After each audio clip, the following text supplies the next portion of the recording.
Madam, Vivekananda రెడ్డికి సంబంధించి రెండవ భార్య ఉంది, ఒక కుమారుడు ఉన్నాడు. ఆ విషయాన్ని మీరు ఎప్పుడు కూడా బయటికి వెల్లడించడం లేదు.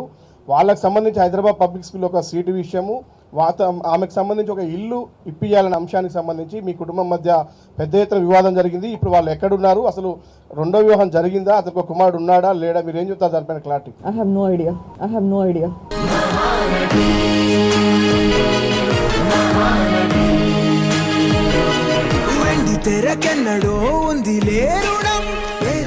మీరెప్పుడు ముందుగా సీన్ పేపర్ చూసుకోరు కదయ్యా. రవి, ఈరోజు సావిత్రితో సీన్, ఆ సీన్ పేపర్ లేవు.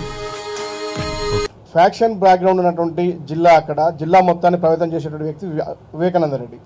ఆయనది హత్య అని తెలిస్తే శాంతి భద్రతల విఘాతం కలిగించి చాలా పెద్ద ఎత్తున గొడవ జరిగే అవకాశం ఉంది. అనేక హత్యలు కూడా జరిగే అవకాశం ఉన్న నేపథ్యంలో ఆ అంశాన్ని కొంచెం తొక్కుబట్టే ప్రయత్నం చేసి ఉండొచ్చు కదా, అక్కడ ఉన్నటువంటి కొంతమంది పెద్దలు కావచ్చు, నాయకులు కావచ్చు, కుటుంబ సభ్యులు కావచ్చు. I'm sorry. మీరు చెప్పేది మీకు అర్థమవుతుందా? ఆయన ఒక నాయకుడు అండి, ప్రజాదరణ కలిగినటువంటి నాయకుడు. That's a crime.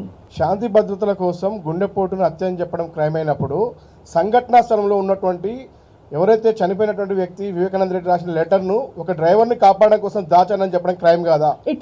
దాచారు ఆ లెటర్ని. It is a crime. మార్చి 14న రాత్రి 12 గంటలకి మా మామగారిని డబ్బు గురించి మాట్లాడాను అని చెప్పేసి స్వయంగా రాజశేఖర్ రెడ్డి ఇచ్చినటువంటి statement. I discussed some money matters with my father-in-law.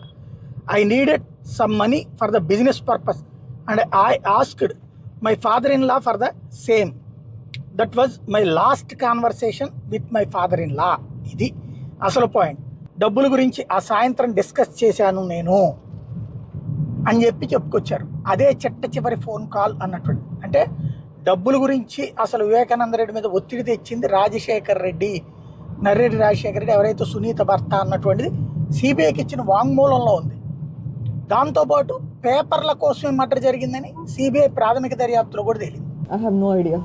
ఇంకొకసారి I have no idea.